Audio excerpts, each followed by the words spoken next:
Урматтуу депутаттар, негизи түшүнүктүү болуп калды. Мына Кыргыз Республикасында сүткорлук ишти чектөө жөнүндө мыйзамдын аткарылышын карап атабыз. Жыйынтыгы белгилүү болду. Эч кандай иш жок да, иш жок. Себеби дегенде мыйзам өзү туура эмес жазылып калыптыр да. Мына 6-берендедеги 1-пункт карасаңар, чектөө жол берилүүчү пайыздын өлчөмү деп туруп, 15% кошула турган орточо салмактап алынган номиналдуу пайыздык коюмдан улам эсептелет деп коюптур да. Ошого эгер ломбардка барган чакта дагы мына көп процентте бул пайыз азыр 31,5% болуп атат да бүгүнкү күн менен. Бул эч кандай ишке ашкан жок да. Ломбардтардын азыр эң минимальный пайызы 5% да айлык. Ошондо 12-ге көйсөңөр 60 деп туура эле айтып атат. Ошондой эле.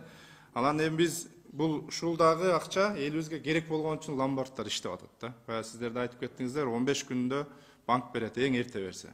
Значит, кээде зарыл болуп калат, кээде чындап адамдарыбызга акча керек болуп калат, ушуну бир мыйзамдаштырып берели. Банктардын өзүнө кредитный отделдер бар болгондой, ломбардный отделдерди ачып берели. Күнү түнү иштей турган филиалдарын кылышсын. Азыр мына биз мыйзам чыгарып коюппуз 13-жылдан бери. Бир дагы иштеген жок да.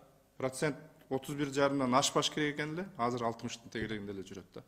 Ошого урматтуу депутаттар, ушу фракциянын атынан ушул мыйзамды жерге ошончо эле калтырып койбой, секретариатка, юристтерибизге тапшырма берип туруп, ушул нерсени ушул ломбард иштеткен ишкерлерибиз менен, Нацбанк менен биргеликте бир тез арада оңдоп берели. Чындап элибиз кыйналып, тагдырлар сынган үй бүлөлөр дагы бар.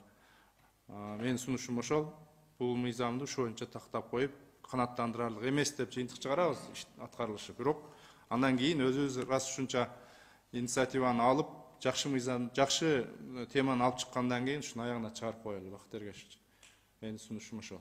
Рахмат.